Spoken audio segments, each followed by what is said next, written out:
الحمد لله نحمده ونستعينه ونستغفره ونؤمن به ونتوكل عليه ونعوذ بالله من شرور أنفسنا ومن سيئات أعمالنا من يهده الله فلا مضل له ومن يضلله فلا هادي له ونشهد أن لا إله إلا الله وحده لا شريك له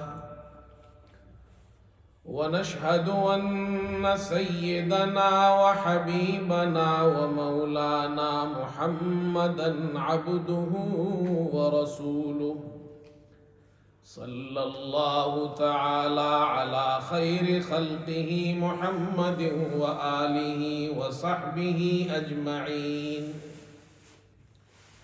أما بعد فأعوذ بالله من الشيطان الرجيم بسم الله الرحمن الرحيم شهر رمضان الذي أنزل فيه القرآن هدى للناس وبينات من الهدى والفرقان صدق الله مولانا العظيم. بزرگان محترم اور برادران عزیز، رمضان کا مبارک مہینہ قریب آ گیا ہے، بلکہ ہو سکتا ہے کہ آج رات سے ہی تراویح کا آغاز ہو جائے. اللہ تعالیٰ نے اس امت کو یہ عظیم مہینہ عطا فرمایا ہے، برکتوں والا، رحمتوں والا، ایسا مبارک مہینہ. اللہ سے یہ دعا ہے کہ اللہ تعالی ہمیں رمضان کا مبارک مہینہ نصیب فرمائے اور اس مہینے کی رحمتیں اور برکتیں اللہ تعالی پوری امت کو نصیب فرمائے. رمضان کے حوالے سے چند باتیں عرض کرنی ہے. پہلی بات یہ ہے کہ اس مہینے کی بڑی فضیلت ہے، اور قرآن پاک میں اللہ تعالیٰ اس مہینے کے بارے میں یہ ارشاد فرماتے ہیں کہ رمضان کے مہینے میں اللہ تعالیٰ نے قرآن نازل کیا ہے. شہر رمضان الذی انزل فیہ القرآن، اس ماہ میں قرآن مجید نازل کیا گیا ہے. لوح محفوظ سے آسمان دنیا پر اللہ تعالیٰ نے قرآن کریم رمضان کے مہینے میں لیلۃ القدر کی رات میں نازل فرمایا ہے. اور پھر حضرت صلی اللہ علیہ وسلم کے قلب اطہر پر اللہ تعالیٰ نے قرآن مجید نازل فرمایا 23 سال کے عرصے میں. تو آغاز اس کا رمضان کے مہینے سے ہوا ہے. اس مہینے کی ایک فضیلت یہ ہے کہ اللہ تعالیٰ نے اس مہینے میں ایک رات ہمیں عطا فرمائی ہے جو گزشتہ کسی امت کو نہیں ملی. وہ لیلۃ القدر کی رات ہے، ایسی مبارک رات ہے جو 1000 مہینوں سے بہتر ہے. وہ رات، اس میں عبادت کرنا، اس کا ثواب اتنا ہے کہ 1000 مہینوں سے زیادہ اللہ تعالیٰ اجر و ثواب عطا فرماتا ہے. اس مہینے کے اندر اللہ تعالیٰ نے مسلمانوں پر روزے فرض فرمائے ہیں، اور روزوں کی فرضیت، رمضان کے روزوں کی فرضیت ہجرت کے دوسرے سال ہوئی ہے. جب آپ صلی اللہ علیہ وسلم نے مکہ سے مدینہ ہجرت فرمائی، ہجرت کے دوسرے سال اللہ تعالیٰ نے رمضان کے روزوں کو فرض فرما دیا. اس سے پہلے 10 محرم کا روزہ فرض تھا. جب رمضان کے روزے فرض ہو گئے تو اب 10 محرم کا روزہ، اس کی فرضیت ختم ہو گئی. اب اس کا روزہ رکھنا باعث اجر و ثواب ہے، سنت ہے، لیکن فرض نہیں ہے۔ اب صرف فرض روزے رمضان کے روزے ہیں۔ اور ان روزوں کے بارے میں رسول کریم صلی اللہ علیہ وسلم نے یہ ارشاد فرمایا کہ جو شخص رمضان کا روزہ رکھے، فرمایا من صام رمضان ایمانا واحتسابا غفر له ما تقدم من ذنبه، رمضان کے روزے ایمان کی حالت میں ثواب کی نیت سے رکھے تو اللہ تعالیٰ اس کے گزشتہ گناہ معاف فرما دیتا ہے، یعنی اس کے گزشتہ صغیرہ گناہ معاف ہو جاتے ہیں۔ یہ اس مہینے کی خصوصیات ہے، اس روزے کی خصوصیت ہے، اس کی فضیلت ہے۔ اور اس مہینے کے بارے میں رسول کریم صلی اللہ علیہ وسلم نے ایک حدیث میں ارشاد فرمایا، حضرت سلمان سے روایت ہے، حضرت صلی اللہ علیہ وسلم نے شعبان کے آخری دن ہمیں خطبہ دیا، اور اس خطبے میں یہ ارشاد فرمایا قد اظلکم شہر عظیم شہر مبارک، کہ ایک مبارک اور عظیم مہینہ تمہارے اوپر آ رہا ہے، رمضان کا مبارک مہینہ۔ اور یہ ایسا مبارک مہینہ ہے کہ اس مہینے کے بارے میں حضرت صلی اللہ علیہ وسلم نے ایک دوسری روایت میں یہ ارشاد فرمایا جب رمضان کا مہینہ داخل ہوتا ہے تو فتحت ابواب الجنہ وغلقت ابواب النار وصفدت الشیاطین، جنت کے دروازے کھول دیے جاتے ہیں، جہنم کے دروازے بند کر دیے جاتے ہیں، شیاطین کو قید کر دیا جاتا ہے۔ اللہ تعالیٰ اس مہینے کے اندر جنت کے دروازے کھول دیتا ہے، اجر و ثواب اللہ تعالیٰ نیکیوں پر عطا فرماتا ہے، گناہوں کو معاف کرتا ہے، اور شیاطین قید کر دیے جاتے ہیں۔ اس کا اثر ہم رمضان میں دیکھتے ہیں کہ رمضان میں لوگ مسلمان عبادت زیادہ کرتے ہیں، گناہوں کے اندر کمی واقع ہو جاتی ہے، عبادات کے اندر کثرت پیدا ہو جاتی ہے، مسجدوں کے اندر تعداد بڑھ جاتی ہے، نمازی زیادہ آتے ہیں، قرآن مجید کی تلاوت کثرت سے ہوتی ہے، لوگ خیر کے کام بڑھ چڑھ کر کرتے ہیں، صدقات، زکوٰۃ، خیرات دیتے ہیں، غریبوں کی مدد کرتے ہیں، رات کو اٹھ کر عبادت کرتے ہیں۔ یہ رونق اس مہینے کے اندر بڑھ جاتی ہے، یہ اثر ہے اس کا کہ اللہ تعالیٰ شیاطین کو قید کر دیتا ہے۔ لیکن ہمیں ایک بات یہ بھی سمجھنی چاہیے، ہو سکتا ہے کہ کسی کو یہ خیال پیدا ہو کہ جی بہت سے لوگ رمضان میں بھی گناہ کرتے ہیں، تو اگر شیاطین قید ہو گئے تو پھر گناہ کیسے کرتا ہے؟ تو اس کا جواب علماء یہ دیتے ہیں کہ رمضان میں اللہ تعالیٰ شیطان کو قید کرتا ہے، نفس کو تو قید نہیں کرتا۔ نفس بھی تو ہمارا دشمن ہے، انسان کے دو دشمن، ایک شیطان ہے، ایک نفس ہے، گناہ پر ابھارنے والی چیز نفس ہے، تو نفس کو تو اللہ قید نہیں کرتا، نفس قید ہو جائے تو انسان مر جائے گا۔ تو وہ جو گناہ ہم دیکھتے ہیں کہ رمضان میں بھی لوگ کر رہے ہیں، وہ اس لیے کہ ایک دشمن تو قید ہو گیا لیکن ایک دشمن تو آزاد ہے، اور یہ نفس اتنا بڑا دشمن ہے کہ علماء فرماتے ہیں کہ جب اللہ تعالیٰ نے فرشتوں کو حکم دیا کہ آدم کو سجدہ کرو، تو تمام فرشتوں نے سجدہ کیا اور شیطان نے نہیں کیا۔ تو سوال یہ ہے کہ شیطان انسان کو گمراہ کرتا ہے، شیطان کو کس چیز نے گمراہ کیا ہے؟ تو شیطان کو اس کے نفس نے گمراہ کیا، تکبر میں مبتلا کیا۔ تو نفس انسان کا بڑا دشمن ہے، اس لیے رمضان کے اندر جو گناہ ہوتے ہیں اس کا اثر ہے کہ وہ ایک دشمن تو مر گیا ہے لیکن ایک دشمن تو قید ہو گیا ہے، لیکن دوسرا دشمن ابھی قید نہیں ہوا ہے۔ لیکن بہرحال ایک دشمن کے قید ہونے کا اثر یہ ہوتا ہے کہ عبادات کے اندر کثرت واقع ہو جاتی ہے، بعض علماء ایک مثال سے سمجھاتے ہیں کہ دیکھو جب سائیکل کھڑی ہو اور اس کا پیڈل تم گھماؤ تو اس کا پہیا چلتا ہے، آپ پیڈل گھماتے جائیں اس کا پہیا چلتا جائے گا، آپ پھر گھمانا چھوڑ دیں تب بھی پہیا چلتا رہے گا کافی دیر تک۔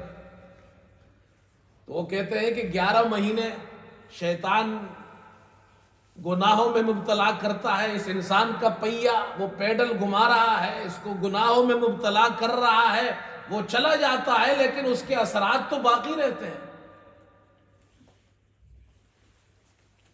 تو اس لیے میرے دوستو یہ ایسا مہینہ ہے کہ اللہ تعالیٰ اس میں شیطان قید کر دیتا ہے تاکہ لوگ زیادہ سے زیادہ عبادت کریں، اور سب سے بڑی عبادت رمضان کے مہینے میں روزے کی عبادت ہے۔ اس کے علاوہ پھر نفلی عبادات ہے، اور نفلی عبادات میں تراویح کی عبادت ایک ایسی بڑی عبادت ہے جو صرف اس مہینے میں ہوتی ہے۔ حضرت صلی اللہ علیہ وسلم نے ارشاد فرمایا کہ من تقرب فیہ بخصلۃ کان کمن ادى فریضۃ فیما سواہ ومن ادى فریضۃ فیہ کان کمن ادى 70 فریضۃ فیما سواہ۔ جو اس مہینے میں اللہ کا قرب حاصل کرنے کے لیے نیکی کا کام کرتا ہے تو اسے اللہ تعالیٰ ایسا ثواب عطا فرماتے جیسے غیر رمضان میں فرض کا ثواب عطا فرماتا ہے، اور جو اس مہینے میں ایک فرض بجا لاتا ہے تو اللہ تعالیٰ اسے غیر رمضان کے 70 فرضوں کے برابر ثواب عطا فرماتا ہے۔ اللہ تعالیٰ اس میں اجر زیادہ کر دیتا ہے۔ عمل آپ کا وہی ہے لیکن اللہ کے یہاں سے اجر و ثواب میں اضافہ ہو جاتا ہے۔ تو فرضوں میں سب سے بڑا عمل فرضوں میں سب سے بڑا عمل رمضان کے مہینے میں وہ ہے رمضان کا روزہ۔ اللہ تعالیٰ نے ہر مسلمان بالغ مرد عورت پر رمضان کا روزہ فرض کیا ہے، بلا عذر اس روزے کو چھوڑنا یہ بہت بڑی محرومی کی بات ہے اور گناہ کی بات ہے۔ الحمدللہ مسلمان روزہ شوق سے رکھتے ہیں، بلکہ ہم تو اپنے گھروں میں دیکھتے ہیں کہ چھوٹے بچے جن پر روزہ فرض نہیں وہ بھی روزہ رکھنے کے لیے ماں باپ سے ضد کرتے ہیں کہ ہمیں بھی روزہ رکھنا ہے۔ یہ اللہ نے مسلمان کے دل میں رمضان کے لیے روزے کے لیے یہ شوق پیدا کیا ہے، لیکن بدقسمتی سے ایسے مسلمان بھی ہیں ہم دیکھتے ہیں ہٹے کٹے مسلمان ہیں، روزہ نہیں رکھتے ہیں، بلا کسی عذر کے رمضان میں روزہ نہیں رکھتے، کوئی عذر نہیں، کوئی بیماری نہیں، کوئی وجہ نہیں۔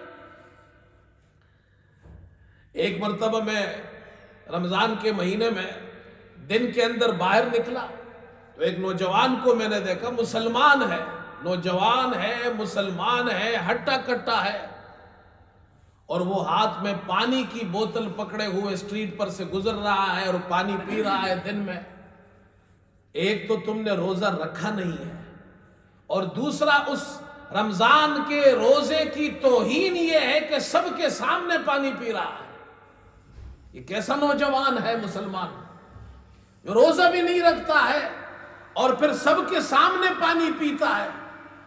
یہ تو ڈبل گناہ ہوا، روزہ نہ رکھنے کا الگ گناہ ہے اور رمضان کے روزے کی توہین اور اہانت کا الگ گناہ ہے۔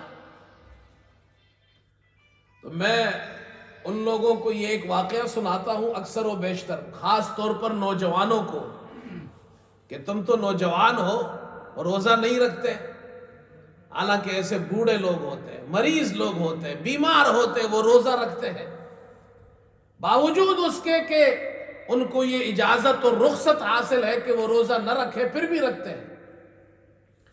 میں کراچی میں امام تھا مکہ مسجد کے اندر، ہمارے یہاں ایک بزرگ تھے حاجی صاحب، ان کی عمر 70 سال بلکہ ہو سکتا ہے 80 سال ہو، اور وہ بیمار تھے، ان کو استھما کی بیماری تھی، سانس کی بیماری تھی۔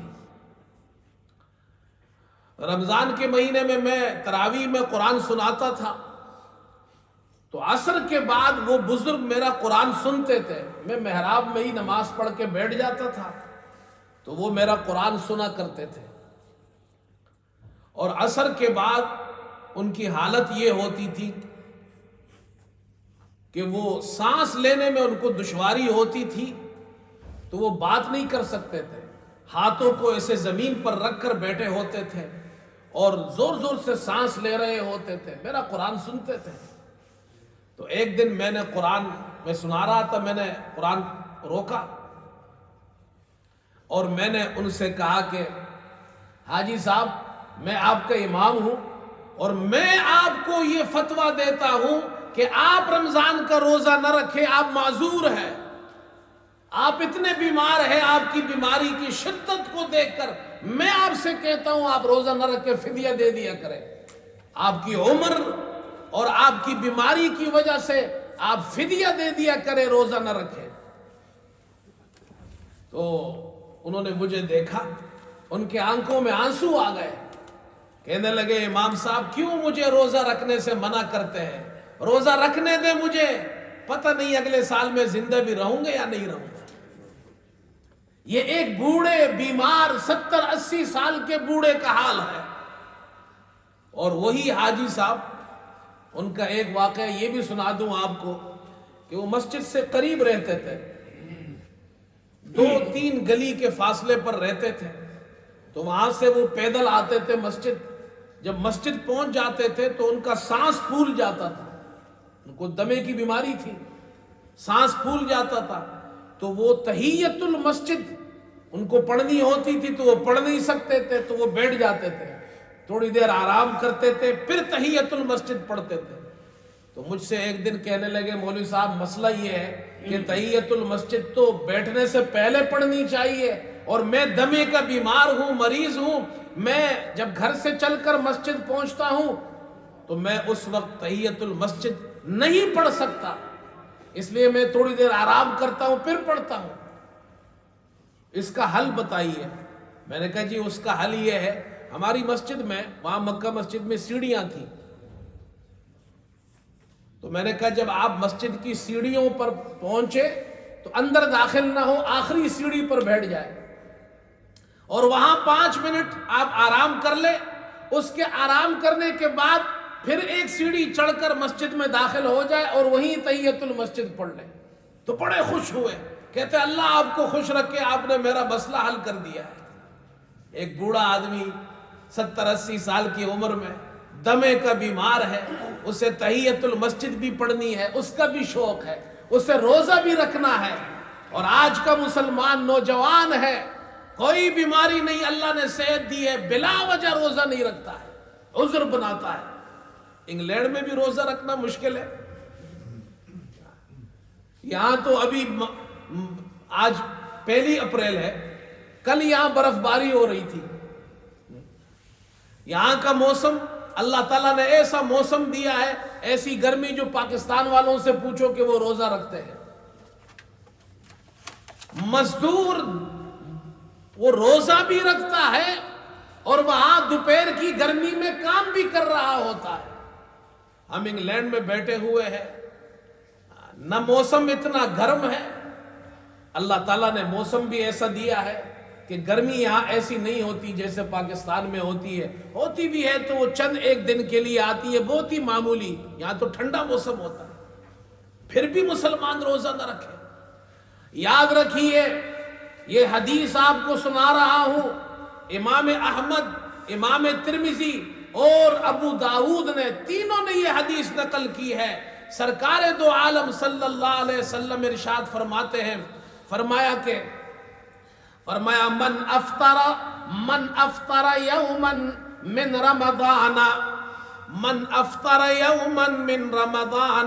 من غیر رخصت ولا مرض، جس نے رمضان کے ایک دن کا روزہ نہیں رکھا بلا کسی عذر کے، بلا کسی بیماری اور عذر کے، اس نے رمضان کا ایک دن کا روزہ نہیں رکھا، لم یقضہ صوم الدہر کلہ و اقسامہ، اگر وہ ساری زندگی بھی روزہ رکھتا رہے تو اس ایک روزے کا بدلہ ادا نہیں کر سکتا ہے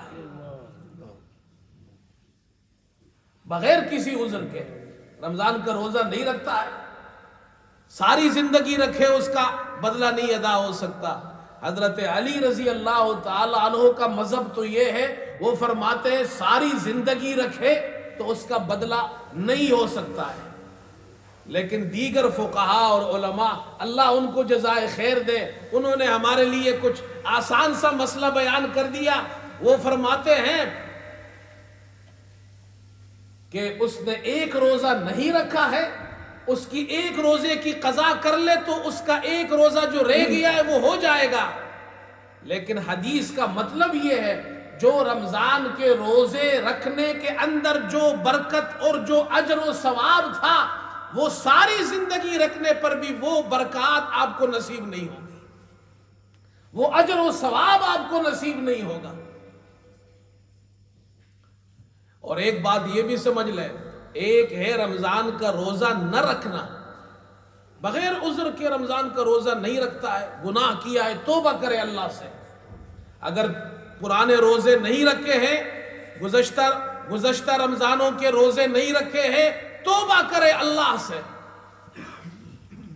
اللہ معاف کرنے والا ہے, نا امید نہیں ہونا چاہیے. توبہ کرے, یا اللہ میں نے بڑا گناہ کیا ہے, پچھلی زندگی میں نے روزے نہیں رکھے ہیں, مجھے معاف کر دے. اب ان کی قضا رکھنا شروع کر دے. جتنے روزے رہ گئے ہیں وہ لکھ لے اپنے پاس, میرے اتنے روزے رہ گئے ہیں, اندازے سے لکھ لے, اس کی قضا کرنا شروع کر دے. آہستہ آہستہ قضا کرتا رہے, انشاءاللہ ایک دن وہ پورے ہو جائیں گے, اللہ معاف کر دے گا. اور آئندہ روزہ رکھا کرے. بلا وجہ روزہ نہ رکھنا بہت بڑا گناہ ہے, بہت بڑی محرومی ہے. دوسرا مسئلہ یہ ہے کہ ایک مسلمان نے روزہ رکھا, رکھنے کے بعد بلا کسی عذر کے رمضان کا روزہ توڑ دیا. ایک تو یہ ہے کہ روزہ رکھنے کے بعد بیمار ہو گیا تو رمضان کے روزے میں اگر کوئی بیمار ہو جائے اور اتنا بیمار ہو جائے کہ روزہ توڑنا پڑے تو توڑ سکتا ہے, اس کو گناہ نہیں ہوگا, وہ معذور ہے, اللہ اسے معاف کر دے گا, بعد میں اس کی قضا رکھے. لیکن اگر کوئی عذر نہیں ہے, رمضان کا روزہ رکھا ہے, روزہ رکھنے کے بعد جان بوجھ کر اس کو توڑ دیا, یہ بہت بڑا گناہ ہے. اور اب اتنا بڑا گناہ ہے کہ اب اس کا کفارہ اس کو دینا پڑے گا, اور کفارہ 2 مہینے اس کو مسلسل روزے رکھنے پڑیں گے. 2 مہینے. اور مسلسل روزے کیسے رکھے گا؟ مسلسل روزہ ایسے رکھے گا کہ پہلے دن مثلا 60 روزے رکھنے ہیں تو پہلا روزہ شروع کیا, 60ویں روزے تک اس کو کنٹینیوسلی روزے رکھنے پڑیں گے. درمیان میں ایک روزہ اگر چھوڑ دیا, ایک روزہ بھی, تو دوبارہ پھر شروع سے روزے رکھنے پڑیں گے.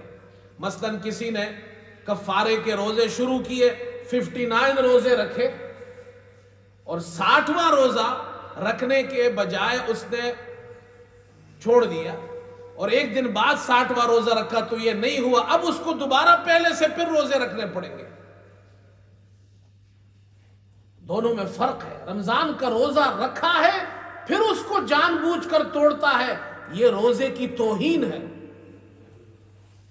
اس لیے اس کا کفارہ سخت ہے. ایک بات اور بھی سمجھ لیں, کچھ لوگ روزہ رکھتے نہیں ہیں, وہ کہتے جی ہم فدیہ دے دیں گے. ان کا خیال یہ ہے کہ یہ جناب کیا ہے, جو رکھ سکتے ہیں وہ رکھے, جو نہیں رکھ سکتا ہے وہ نہ رکھے, فدیہ دے دیا کرے. ایسا نہیں ہے بھائی. شروع میں یہ حکم تھا, ابتدائے اسلام میں جب روزہ فرض ہوا تو اللہ تعالیٰ نے ایک ٹائم کے لیے یہ حکم دیا تھا, جو روزہ رکھنا چاہے رکھے, جو نہ رکھنا چاہے فدیہ دے دیا کرے. لیکن بعد میں یہ حکم منسوخ ہو گیا. فَمَنْ شَهِدَ مِنْكُمُ الشَّهْرَ فَلْيَصُمْ, جو بھی مسلمان اسے رمضان کا روزہ مل جائے اسے روزہ رکھنا ضروری ہے۔ ہاں بیمار ہے، مسافر ہے، نہیں رکھ سکتا ہے، وہ نہ رکھے۔ بیمار، مسافر، انشاءاللہ اس پہ میں تفصیل سے پھر بیان کروں گا۔ اسی طرح وہ عورت جو پریگننٹ ہے، حاملہ عورت، مرضعہ جو دودھ پلاتی ہے بچے کو، بچہ چھوٹا ہے اور اس کی وجہ سے روزہ نہیں رکھ سکتی، یہ سب بیمار کے حکام میں ہے، یہ روزہ نہ رکھے، بعد میں قضا کر لے۔ لیکن ہمارے یہاں کچھ لوگ یہ سمجھتے ہیں کہ جی ہم روزہ نہیں رکھتے، میں تو بہت بزی آدمی ہوں جی، بڑا مصروف آدمی ہوں، میں تو روزہ نہیں رکھ سکتا، میرا تو بزنس ہے، میرا تو کاروبار ہے، مجھے تو فلاں جگہ بھی جانا پڑتا ہے، فلاں بھی جگہ جانا پڑتا ہے، اور میں اس روزے کا فدیہ دے دیا کروں گا۔ یاد رکھے، آپ 1000 فدیے دے، آپ کا فدیہ قبول نہیں ہوگا۔ رمضان کا روزہ فرض ہے، آپ کو رکھنا پڑے گا، الا یہ کہ کوئی عذر ہو۔ فدیہ ہر آدمی کے لیے نہیں ہے کہ جی آپ کی مرضی ہے جی ہم روزے نہ رکھیں، فدیہ دے دیں اس کا، اللہ نے پیسہ دیا ہے تو بس پیسے دے دیں گے۔ کچھ لوگ حج پر جاتے ہیں، ایک بات یہ بھی عرض کر دوں، کچھ لوگ حج پر جاتے ہیں اور وہاں پرواہ نہیں کرتے ہیں، کہتے ہیں مولوی صاحب کوئی بات نہیں ہے، غلطی ہو گئی، ہم آخر میں دم دے دیں گے۔ تو اللہ نے پیسہ دیا ہے، اس کا کیا مطلب ہے حج خراب کرو اور کہو جی آخر میں دم دے دوں گا۔ ایک آدمی نماز پڑھے، نماز میں غلطیاں کرتا جائے جان بوجھ کر، کہا جی آخر میں سجدہ صاف کر لوں گا، ایسا نہیں ہوتا بھائی۔ کبھی آپ نے دیکھا ہے ایک آدمی گھر بنا رہا ہو، ٹھیکیدار سے کہے کوئی بات نہیں ہے جی جیسے بھی بناؤ آخر میں ٹھیک کر لیں گے۔ درزی کو کپڑے دیتے ہیں تو کتنا اہتمام کرتے ہیں، کبھی کہا کوئی بات نہیں ہے جی سی لو جیسے بھی آخر میں ٹھیک کر لیں گے۔ صرف دین ہی نظر آتا ہے۔ وہ کہتے ہیں جی ہمارے پاس تو ٹائم نہیں ہے، ہم روزہ نہیں رکھ سکتے، فدیہ دے دیں گے۔ یاد رکھیے، فدیہ ایسے آدمی کے لیے ہے جو روزہ رکھنے پر طاقت ہی نہیں رکھتا، اتنا بوڑھا ہو گیا ہے، 80 90 95 100 سال کا، بیمار ہے، روزہ نہیں رکھ سکتا ہے، بوڑھا ہے نہیں رکھ سکتا ہے، یا ایسا بیمار ہے، پرماننٹ بیماری ایسی پرماننٹ بیماری ہے، ٹھیک ہی نہیں ہو سکتا، اگر روزہ رکھے گا تو مر جائے گا، یا اس کی بیماری بڑھ جائے گی، خطرناک ہو جائے گی، اس کے لیے وہ فدیہ دے۔ باقی جو لوگ ہیں، اگر کسی کا رمضان میں ہاسپٹل میں ایڈمٹ ہو گیا، کوئی عورت پریگننٹ ہو گئی، کوئی بیمار ہو گیا اچانک، رمضان میں روزہ نہیں رکھ سکتا ہے، بعد میں جب ٹھیک ہو جائے ان کو روزے کی قضا کرنی پڑے گی، فدیہ وہ نہیں دیں گے۔ فدیہ تو ان کے لیے جو رکھ ہی نہیں سکتے پوری زندگی۔ یہ مسئلہ اچھی طرح سمجھ لے۔ اگر کوئی شخص ایسا ہے جو رمضان میں بیمار ہو گیا، رمضان میں ہاسپٹل میں ایڈمٹ ہو گیا، وہ روزہ نہ رکھے، اس لیے کہ بیمار ہے، بعد میں ٹھیک ہو جائے گا، اب اس کو قضا کرنی پڑے گی، فدیہ دینے کی ضرورت نہیں ہے۔ اگر وہ فدیہ دے کر یہ سمجھے میری جان چھوٹ گئی ہے تو ایسی بات نہیں ہے بھائی۔ فدیہ صرف ان لوگوں کے لیے ہے جو بہت زیادہ بوڑھے ہیں، 80 90 100 سال کے ہیں، یا اتنے بیمار ہیں کہ زندگی میں ٹھیک ہی نہیں ہو سکتے، وہ فدیہ دیں گے۔ ان کے لیے فدیہ ہے جو صدقہ فطر ہم دیتے ہیں، ایک صدقہ فطر 1 روزے کا فدیہ ہے، منیمم 3 پاؤنڈ لگا لیں، 3 پاؤنڈ لگائیں گے تو 30 دن کے 90 پاؤنڈ بن جائیں گے، 4-5 پاؤنڈ سے دیں گے تو 150 پاؤنڈ بن جائیں گے، یہ فدیہ دینا ہے ان کو۔ لیکن یہ عام لوگوں کے لیے فدیہ نہیں ہے، آپ کہ جی میں 150 پاؤنڈ دوں گا تو بس خلاص میری چھٹی ہو گئی، اب رمضان میں روزہ نہیں رکھوں گا، ایسا مسئلہ نہیں ہے بھائی۔ یہ تو اس آدمی کے لیے ہے جو روزہ رکھ ہی نہیں سکتا ہے۔ اللہ تعالی ہم سب کو روزوں کا اہتمام نصیب فرمائے، اس مہینے کی برکتیں اور رحمتیں اللہ تعالی ہم سب کو عطا فرمائے۔ وآخر دعوانا الحمدللہ رب العالمین۔